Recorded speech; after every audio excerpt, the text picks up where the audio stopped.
Puck Time host and expert NHL handicappers Carmine, Bianco, and Andrew McInnis have teamed up and are offering all of their hockey selections, including 5% best bets and an amazing 2-for-1 combo package.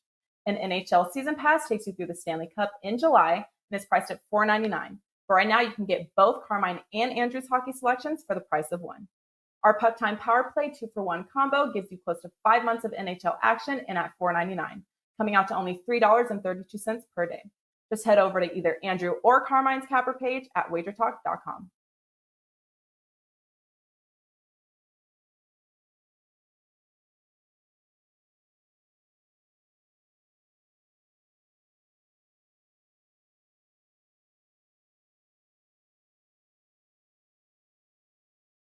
Talk TV. I am the host, Andrew McInnis, joined by my partner in crime, Carmine Bianco, and of course, the Prez, joining us here today on the Friday slate of the NHL. I'll start with you, Carm. How was your Thursday, man? Good. There's a ton of low-scoring games last night. It's the NHL as we know it. One night they are filling the net, one night they're not. I think only one game went over the total last night, and that was Ottawa against that other team from Ontario in a high-scoring game. But other than that, there's a lot of low-scoring games. So we'll see how this weekend pans out. And Prez, I definitely do know that you cashed in on one of those under games that just barely stayed under. Yeah, I mean, hockey-wise, I went 2-2 for my clients. Had a miracle win on the under in the Arizona game, so that was good. And as for the other team in Ontario, they're called the Leafs. And Andrew, it's so hilarious to hear Carmine talk about the other team in Ontario. This guy is a Buffalo, as my daughter would say, Sabres fan. I guess yeah, when you know you have nothing to cheer about, you might as well just piss on other people, right? No, listen, I fully understand that the Sabres are a terrible team. And I know that, so I don't expect anything from them. This is why each and every year I'm never disappointed when they don't make the playoffs. But I just love watching you guys 5 games into the season planning a parade for the Stanley Cup, and then Andrew, when I was single, fire everyone. So Andrew, when I was single, I used to go to bars and I would pick the ugliest, fattest, most revolting woman in the world. Do you know why? Because that way I won't be disappointed when she says no. It was a sure thing. Because it was a sure. Yeah, that's Carmine's attitude. I'm going to pick the ugliest, smelliest, most revolting woman on the planet to try pick up because I'm too scared to have hopes. Look, and guys, I have a friend that's a Senators fan and a Jacksonville Jaguars fan. That's bad enough. This guy literally chose 2 of the worst teams in 2 different leagues, so I feel bad for this guy. Let's get into our games here, guys. We're talking about every single game on the board: the Blackhawks and the Hurricanes, Panthers and the Red Wings, Oilers, Flames, and the Jets and the Canucks. And we are going to start with the Blackhawks and the Hurricanes game. Don't look now, Carm. Don't look now. The Blackhawks have won 6 of their last 7 games. Hurricanes, 7 of their last 10. But, I was on the Hurricanes in their last game. Tough loss there from them against Florida. I know Prez is happy because that game went over. He had the over in that game. It was an early start. The Hurricanes are now minus 190. Advanced stats show the Blackhawks are actually playing some pretty good hockey right now, but I think things are a lot different against a team like the Hurricanes than it is against, let's say, the Detroit Red Wings, and that's who the Blackhawks most recently played, Carm. Yeah, listen, at some point, and the Hawks give the Hawks credit. They're playing extremely well. You have to sort of look at sometimes the teams that they're playing on. They're beating up on Detroit. I think everyone kind of beats up on Detroit. They split with Columbus. This is a different team they're playing now. This Carolina team is a very good team. We've talked about it. You might look at them and see that they're 4th in the standings, but again, they haven't played as many games as some of these other teams. I'm looking sort of at the total in this game, Andrew, even though Chicago has trended to the under. Again, I sort of look at the teams that they're playing. Look at Carolina. They started the season 0-2-3 to the under. 2 pushes, 3 unders. Since then, 9 games, 8 of 9 games have gone over the total in Carolina games. They're scoring, they're playing well, they're 4-1 at home. For me, I'm going to keep it simple in this one. I'm taking the over in the Carolina game. What are your thoughts, Prez? Andrew, I can't. Let's just talk total really quick. I can't go anywhere near that over. It's not that I'm against it because I'm not going to play the under. It's just that Chicago. The impressive thing about the Blackhawks is how well they've bought into this defensive scheme. Basically, the coach has said, guys, listen, Patrick Kane is going to get his goals. We're going to get 2 goals a game. If we can keep every team under 2 goals a game, we will win. Your entire focus as a hockey team is to not let anyone score. And we've seen it. Under the total 3 in a row, under the total 5 of their last 6.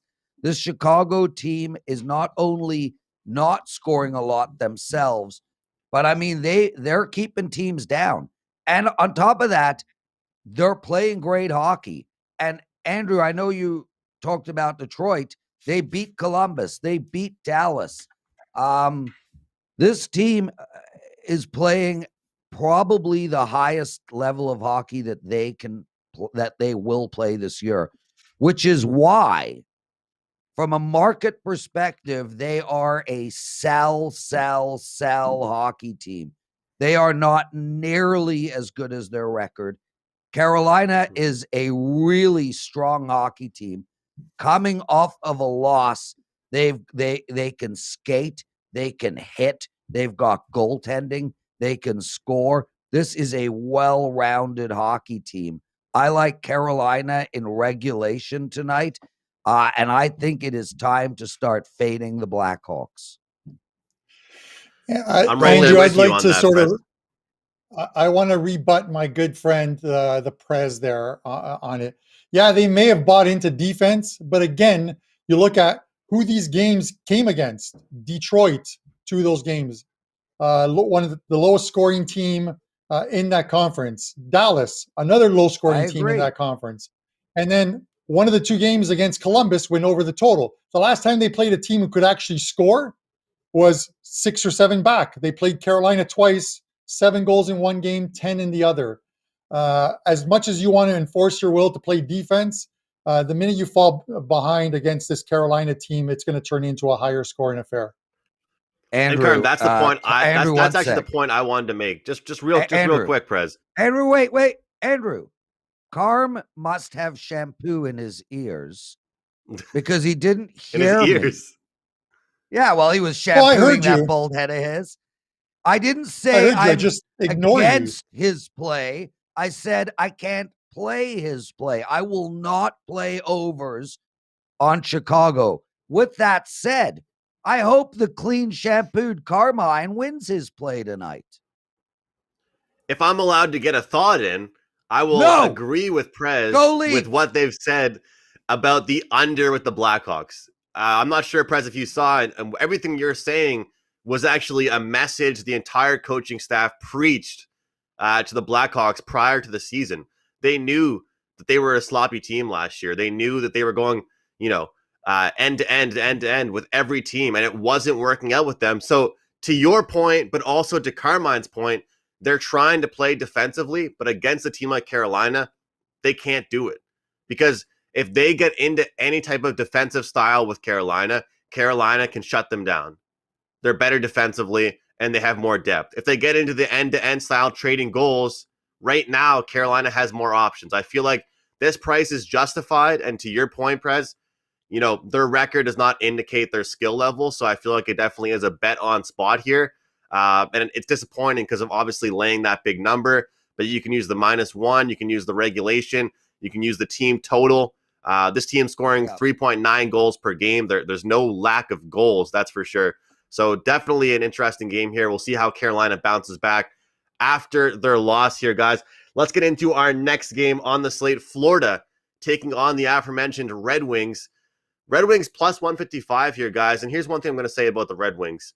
They haven't been absolutely getting destroyed by anybody recently. They've been hanging around games. I mean, you guys want to talk about a team that knows they have to play better defensively and knows they have to, play very old-fashioned style hockey, it's the Red Wings. They're young. I think they're actually finally building a future for themselves. But when you look at the top 6 from the Red Wings and you look at the top 6 for the Panthers, I feel like the top 6 for the Red Wings could go in the bottom 6 for the Florida Panthers. Right now, Jonathan Huberdeau is probably the most non-talked about player in the entire league. He's been outstanding for the Panthers night in, night out. It seems to me that the defensemen are playing really well for the Panthers. They're moving the puck up the ice. They're contributing offensively, and they're finding a way to win night in, night out. Look, we're seeing a minus 185. When you look at this game here, I can't go against this Panthers team right now. Can you, Prez? Andrew, it's so interesting because it's not only Huberdeau that nobody's talking about. What about the Florida Panthers? I mean, talk about no respect. Tampa Bay rocks up and and plays Detroit. They're minus 305. Why is Florida minus 195 when Tampa Bay is minus 1305? Florida's 10-2. Florida's beat Tampa Bay twice this year. Surely Florida should be a higher number just based on what type of numbers are being set against Detroit. This Florida team on a whole is flying under the radar, and I think they are a buy team all the way.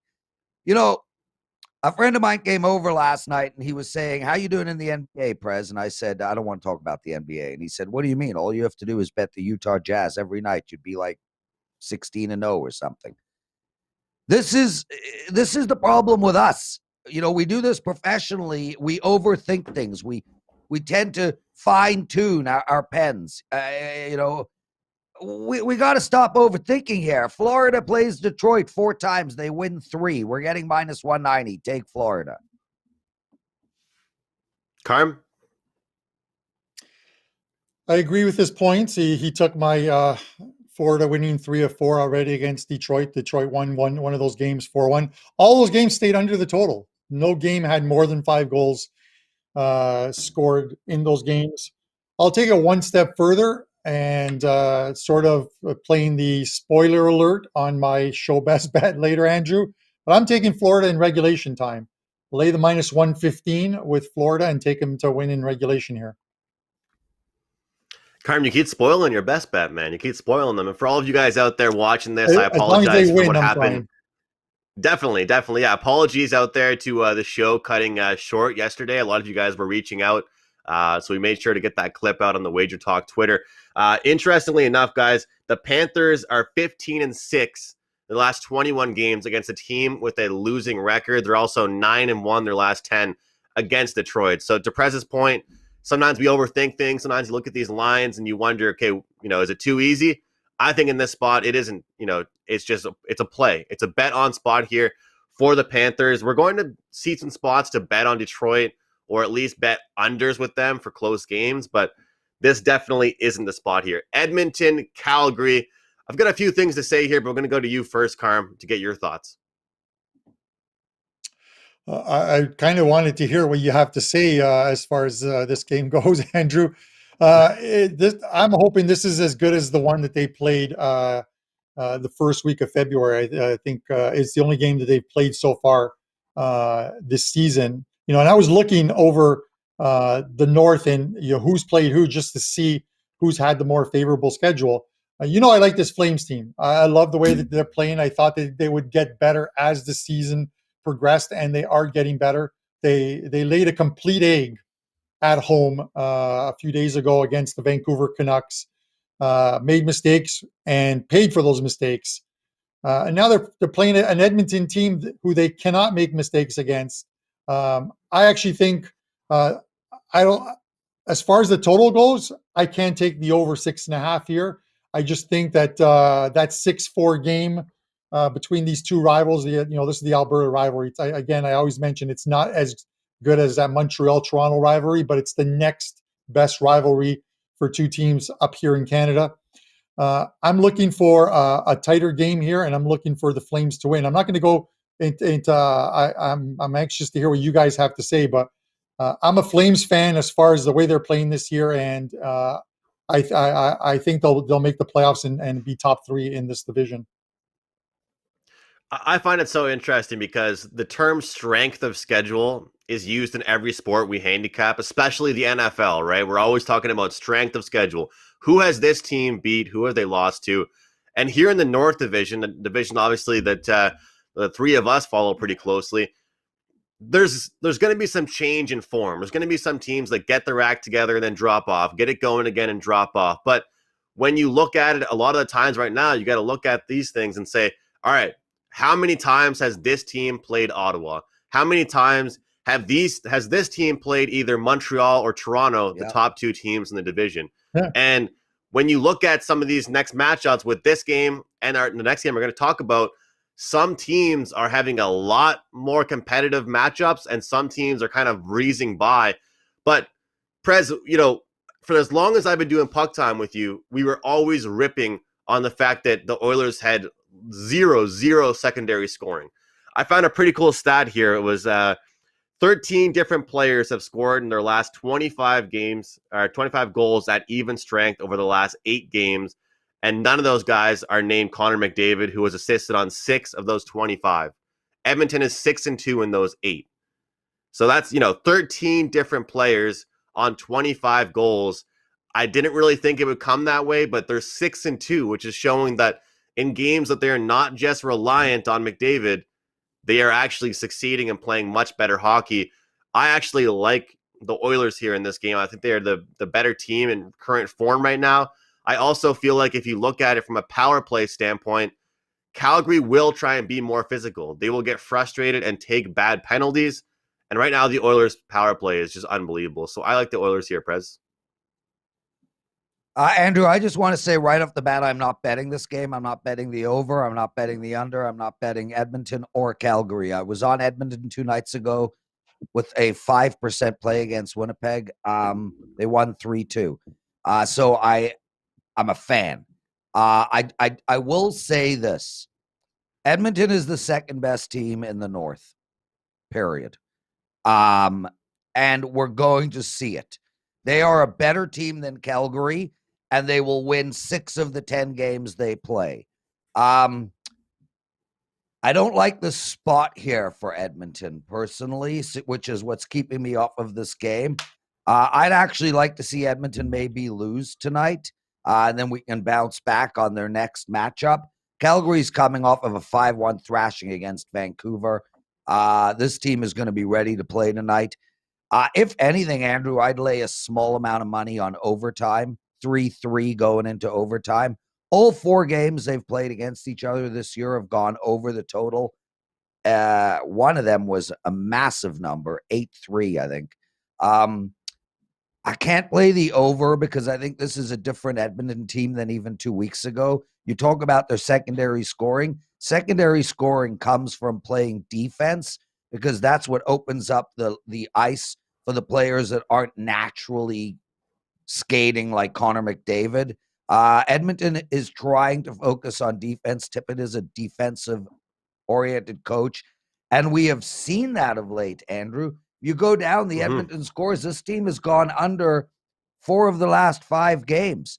I'm passing on this game. I'd like to see Calgary win so I can bounce back with Edmonton, but I do believe Edmonton is a better team than Calgary. Can I ask what odds you would give? Can I ask what odds you'd give on Edmonton winning 6 of the 10 games this year? Just I know whether I'll give you some action on that one. Carmine, I don't want your action. How's that? You are so good that if you make a bet into me, I might as well pay you before the game. I will.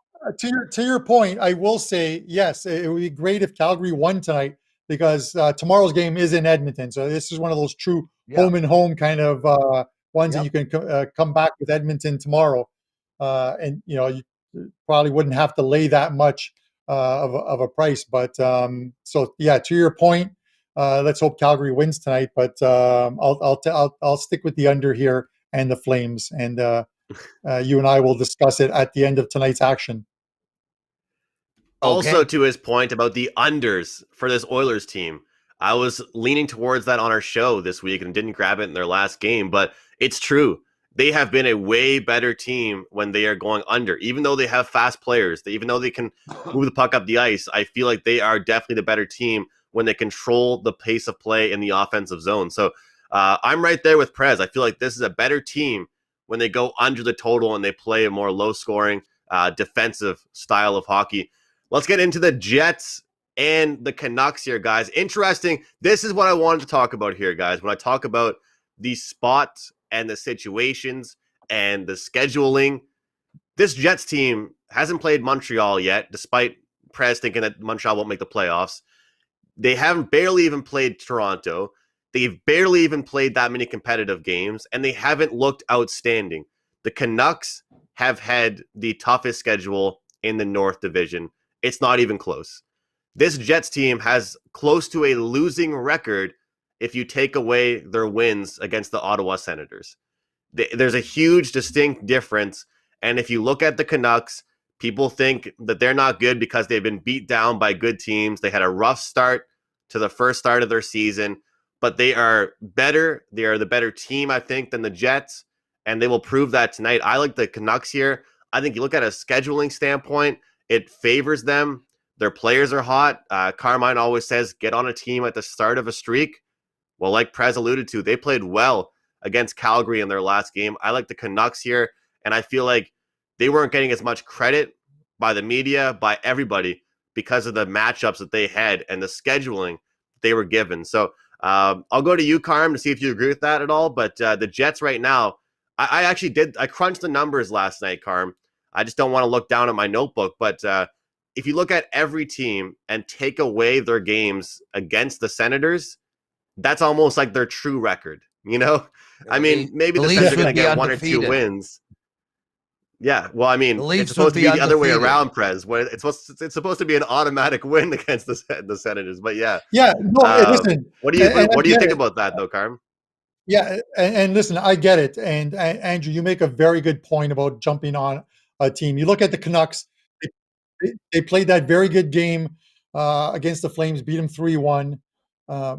They probably outplayed Calgary in the next game as well, too, at home. That's where the Prez got his shorthanded miracle goal with 30 seconds left in the game by Vancouver to send it to overtime before they lost to the Flames 4-3.